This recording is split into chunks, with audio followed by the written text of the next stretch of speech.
Hello. So next chapter देखते हैं। Chapter 4 Rajasthan के वस्त्र और आभूषण। किसी भी क्षेत्र की वेशभूषा वहाँ की जलवायु, उपलब्ध जो संसाधन और संस्कृति से प्रभावित होती है।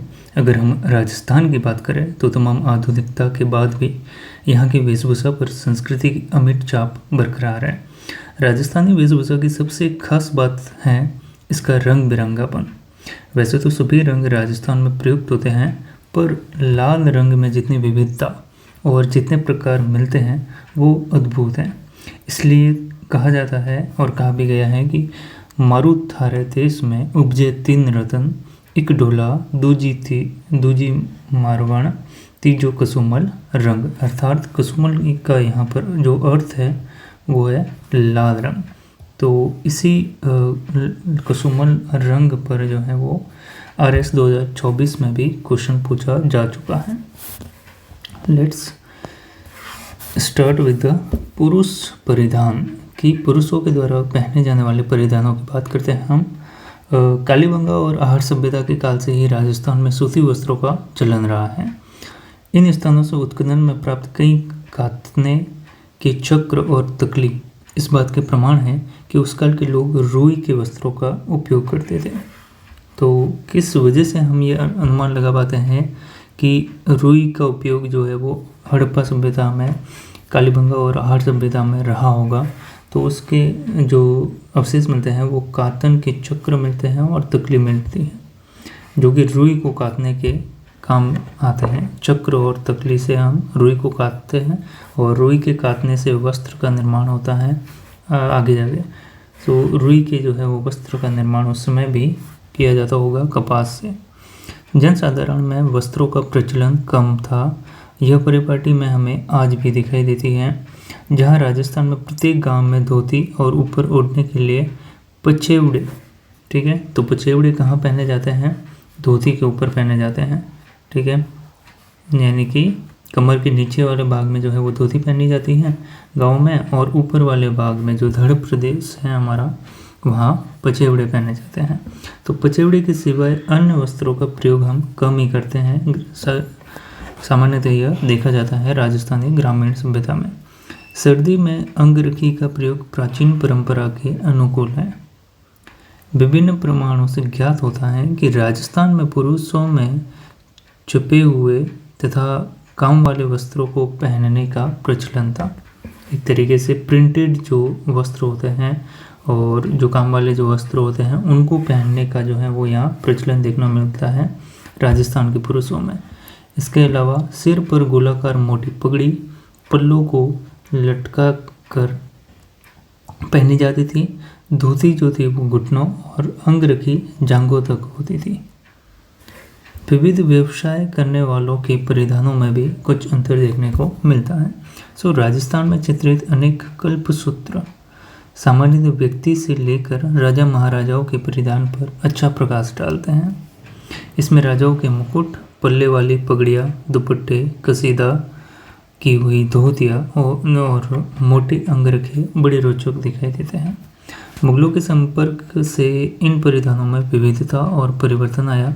पगड़ियों में विभिन्न शैलियों की पगड़ियाँ, जैसे पगड़ियों की अगर विभिन्न शैलियों की अगर बात करें तो उसमें अटपटी, अमरशाही, उदयशाही, खंजरशाही, शिवशाही, विजयशाही, शाहजहानी मुख्य शैलियाँ हैं, और इन शैलियों में जो है ये पगड़ियों को पहना जाता है।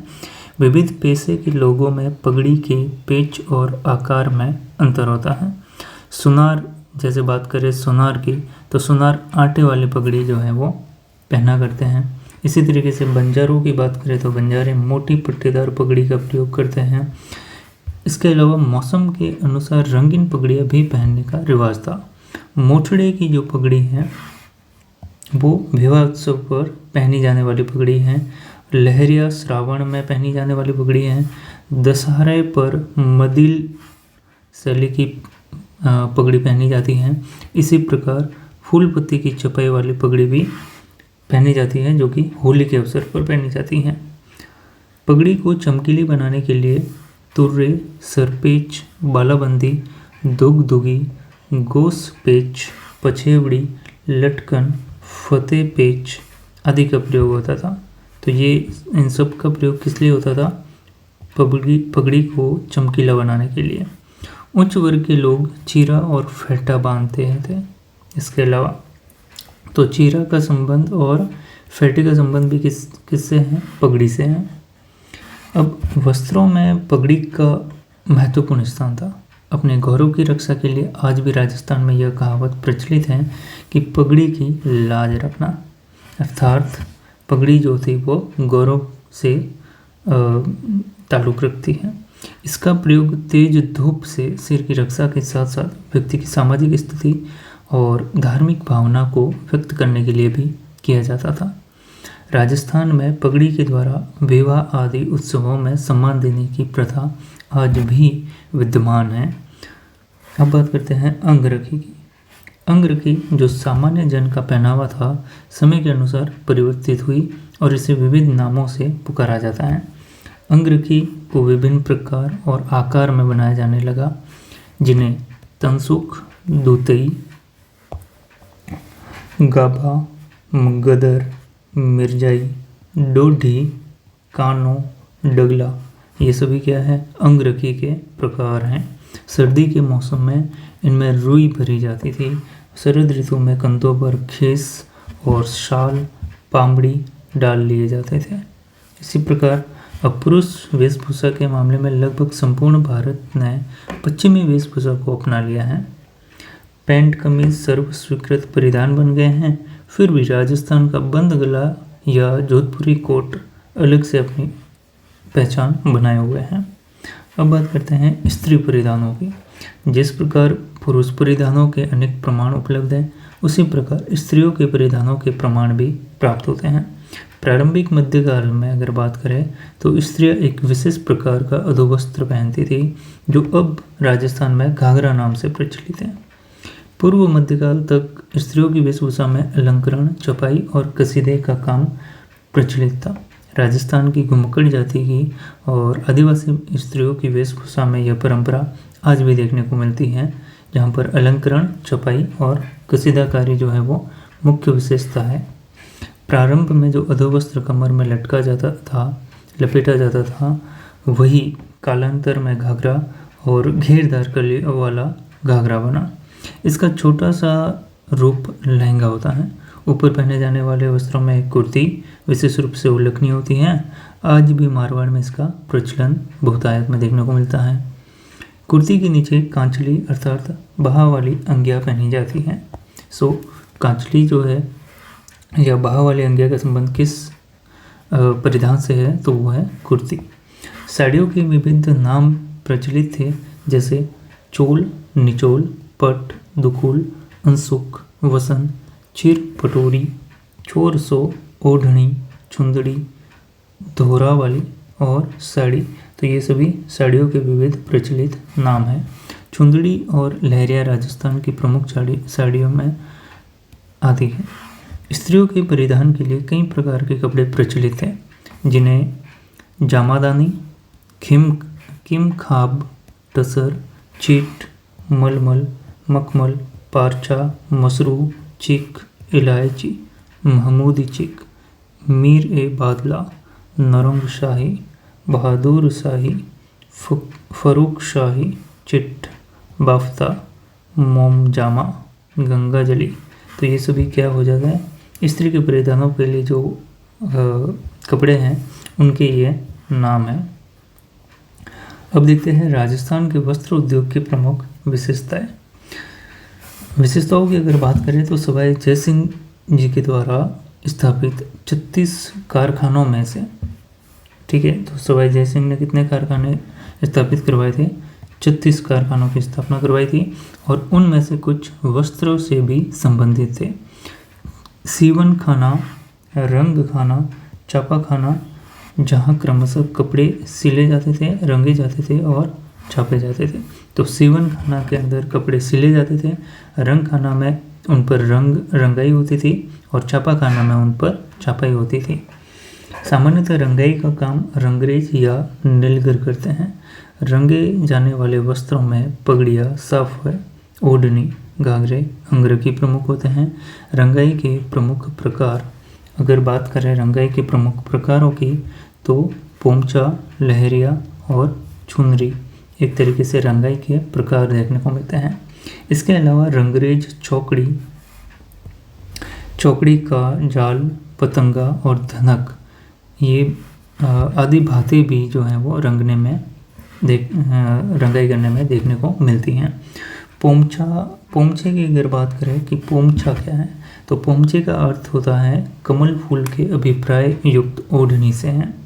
तो पोमचे का संबंध जो है वो ओढ़नी से है, जो कि और विशेषता इसकी ये है कि इस पर एक तरीके से कमल फूल की तरह जो है ये इसका अभिप्राय लिया जाता है। नवजात शिशु की माँ के लिए मातृपक्ष की ओर से बेटे के जन्म पर पीला पोमचा, जब बेटे का जन्म होता है तो पीला पोमचा दिया जाता है, जबकि बेटी के जन्म पर गुलाबी पोमचा देने की परंपरा है और ये मातृपक्ष की तरफ से दिया जाता है।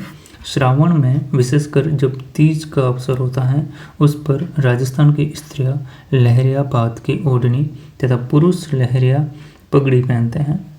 तो तीज के अवसर पर जो कि श्रावण में होता है, उसमें स्त्रियां तो लहरिया बात की ओढ़नी ओढ़ती हैं और पुरुष लहरिया पगड़ी पहनते हैं।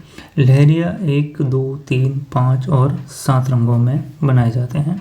5 संख्या शुभ मानी जाती है, अतः मांगलिक अवसरों पर पंच रंग लहरिया पहना जाता है। तो मांगलिक अवसरों पर पहना जाने वाला लहरिया कौन सा है? पंच रंग लहरिया। क्यों?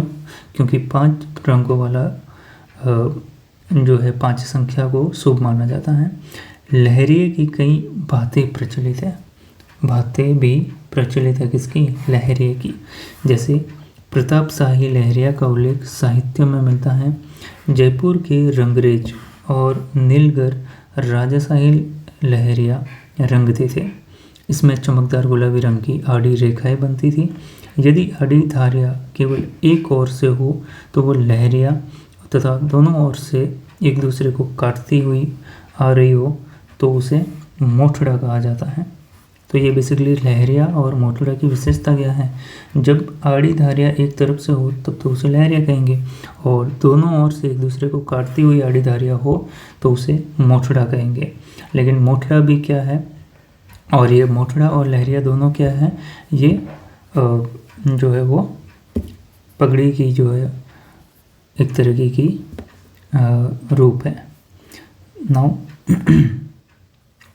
समुद्र लहर का लहरिया जयपुर की रंगरेज रंगते हैं। इसमें चौड़ी चौड़ी आड़ी धारियाँ बनती हैं। समुद्र लहर भी, तो समुद्र लहर लहरिया भी प्रचलित है जयपुर में। समुद्र लहर भी 2, 3, 5 या 7 रंगों में बनता है। अब बात करते हैं बद्ध की। बद्ध तकनीक में चुनरी के बंदेज सर्वाधिक लोकप्रिय देखने को मिलते हैं। कोई भी मांगलिक कार्य चुनरी के बिना अपूर्ण माना जाता है। जोधाना अर्थात जोधपुर की बनी चुनरी के रंग बड़े चमकीले, चिटकाऊ और बंदेज बारीक होती हैं। सिकर या शेखावटी के बंदेज की बात करें तो उसकी गिनती भी बारीक बंदेजों में होती है। पहले राजस्थान में मलागिरी या मलयगिरी अर्थात भूरे रंग या रंगा हुआ वस्त्र वर्षों तक सुगंधित रहता था। सिटी पैलेस जयपुर में रखी हुई महाराजा सवाई राम सिंह द्वितीय की अंगरखियाँ अभी तक सुगंधित है। अमोवा का प्रयोग शिकारी करते थे और जो खाकी रंग से मिलता जुलता हुआ करता था। आज छपाई का काम संपूर्ण राजस्थान में होता है। पिपाड़, जोधपुर और पाली में बड़े एवं सशक्त अलंकरण छपते हैं। इनमें लाल, काले, नीले, हरे रंगों की प्रमुखता रहती है। बाड़मेर अजरक पद्धति से छपे वस्त्रों के लिए विख्यात है। तो अजरक पद्धति का संबंध जो है वो किस जगह से है? तो बाड़मेर से है। लाल और नीले रंग में छपने वाले अजरक की विशेषता दोनों ओर की छपाई है। तो मुख्यतः अजरक प्रिंट के अंदर लाल और नीले रंग का प्रयोग होता है। यह अजरक प्रिंट की विशेषता है। इसके अलंकरण ज्यामिति होते हैं इसके अलावा, और तुर्की टाइलों से बहुत मिलते जुलते देखने को मिलते हैं। आहड़ जो कि और भीलवाड़ा में मुख्य रूप से लाल और काले रंग में चुनरी की छपाई होती है, पर ओढ़नी को आकर्षक बनाने के लिए तोता, मोर या ऐसे फूल पत्ती पीले, गुलाबी और हरे रंग उसमें बनाए जाते हैं। अकोला की अगर बात करें तो अकोला में बड़े पैमाने पर छपाई के कारण यह कस्बा चिपो का अकोला भी कहा जाता है। बगरू प्रिंट जो कि जयपुर से संबंधित है, अपने स्याह बैगर यानी कि काला लाल छपाई के लिए विख्यात है। तो काला लाल छपाई के लिए विख्यात कौन सा प्रिंट है? बगरू। इसमें मटिया रंग की जमीन पर लाल काले में फूल पत्ती, पशु पक्षी और अनेक प्रकार के संयोजन बनाए जाते हैं। सांगानेरी प्रिंट की बात करें तो ये भी जयपुर से संबंधित है। अन्य स्थानों से भिन्न प्रकार के अत्यंत ही उत्तम प्रकार के सुरुचिपूर्ण अलंकरण इसमें देखने को मिलते हैं। यहाँ के चिपों का प्रमुख योगदान सुंदर, सौम्य और मोहक रंगों का और लयात्मक बूटियों का प्रयोग होना इसकी प्रमुख विशेषता है। पंखुड़ियों के घुमाव, पत्तियों के झुकाव और फूलों की बारीकी देखकर प्रतीत होता है कि मानो ठप्पा बनाने वाले खरीदी ने इन फूलों का मनोवैज्ञानिक अध्ययन किया हो। अब सांगानेरी हैंड ब्लॉक प्रिंट और बगरू हैंड ब्लॉक प्रिंट और कोटा डोरिया को हैंडीक्राफ्ट से संबंधित श्रेणी में जीआई टैग भौगोलिक संकेतक प्राप्त हो चुके हैं। तो कौन कौन से प्रिंट्स को जो है वो राजस्थान में जीआई टैग मिला हुआ है? तो उसमें Sanganeri hand block print, Bagru hand block print और कोटा डोरिया हैंडीक्राफ्ट्स प्रमुख रूप से आते हैं। भौगोलिक संकेतक औद्योगिक संपत्ति का एक पहलू होता है जो किसी उत्पाद के देश या उत्पत्ति स्थान का हवाला देता है, जो ऐसी गुणवत्ता या विशिष्टता का आश्वासन देता है जिसका संबंध अनिवार्य रूप से उस परिभाषित भौगोलिक स्थान, क्षेत्र या देश के साथ होता है। बुनकरों द्वारा उत्कृष्ट कपड़े में कैथून, मांगरोल कोटा का मसूरिया और तनसुख, मथानिया जोधपुर की मलमल, बीकानेर जैसलमेर की ऊन विविध मूल्यवान परिधान बनाने के काम आते हैं। टुकड़ी मारवाड़ के देसी कपड़ों में सर्वोत्तम मानी जाती हैं। टुकड़ी, ठीक है। तो इसके तो टुकड़ी का संबंध किससे है? तो देसी परिधान से है या मारवाड़ी परिधान से है।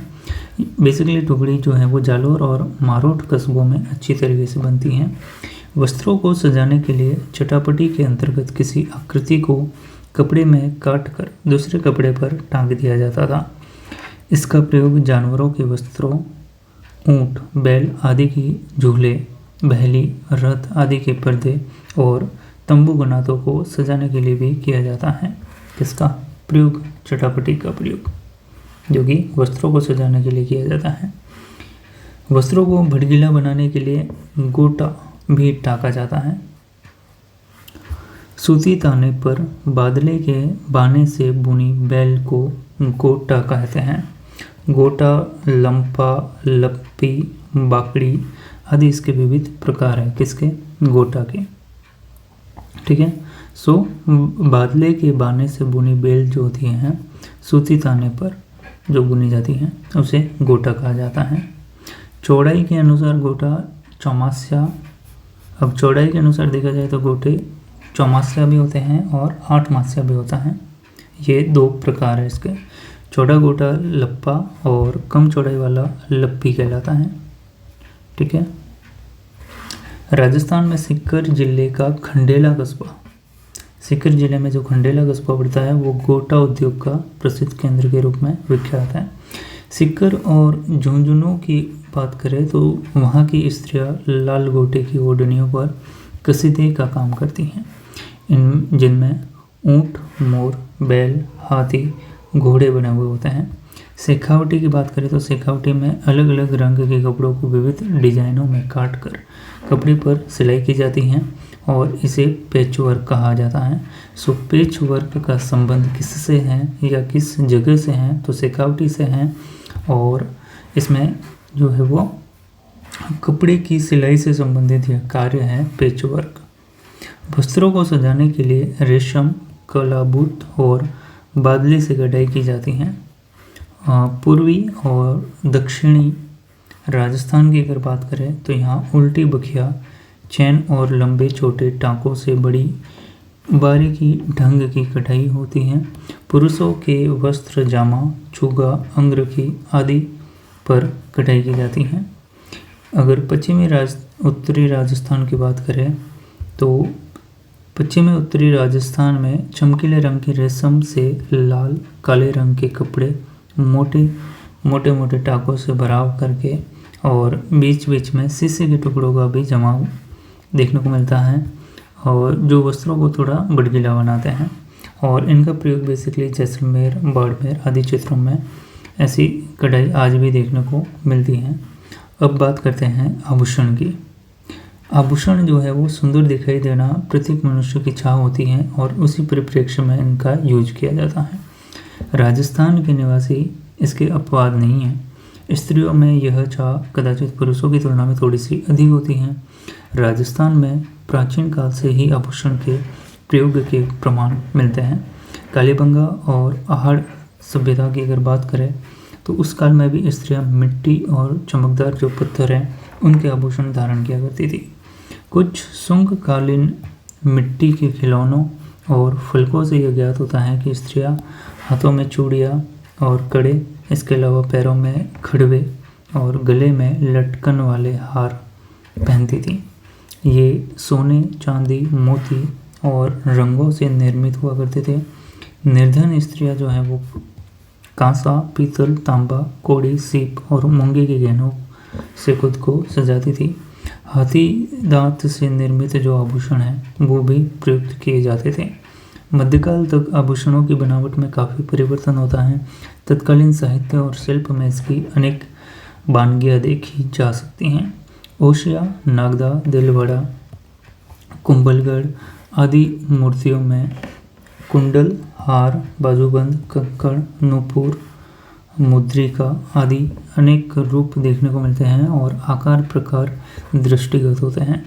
आभूषणों के ये प्रकार वर्तमान काल तक प्रचलित हैं। स्त्रियों द्वारा सिर पर बांधे जाने वाले गहने को कौन कौन से हैं तो उसमें आते हैं बोर, बोरला, सिसफुल, रखड़ी, टिकड़ा आदि कहा जाता है। कंठ में धारण किए जाने वाले आभूषणों की बात करें तो उसमें थमड़ियों, थेडियों, आड़, मुठिया, झालरा, ठुस्सी आते हैं। इसके अलावा गले और वक्ष पर धारण किए जाने वाले आभूषणों की बात करें तो उसमें तुलसी, बजट्टी, हालरो, हासली, तिमड़ियाँ, पूत, चंद्रहार, कंठमाला, हमेल, हाकर, मादलिया, चपकली, हंसहार, सरी, कंठी आदि प्रमुख हैं।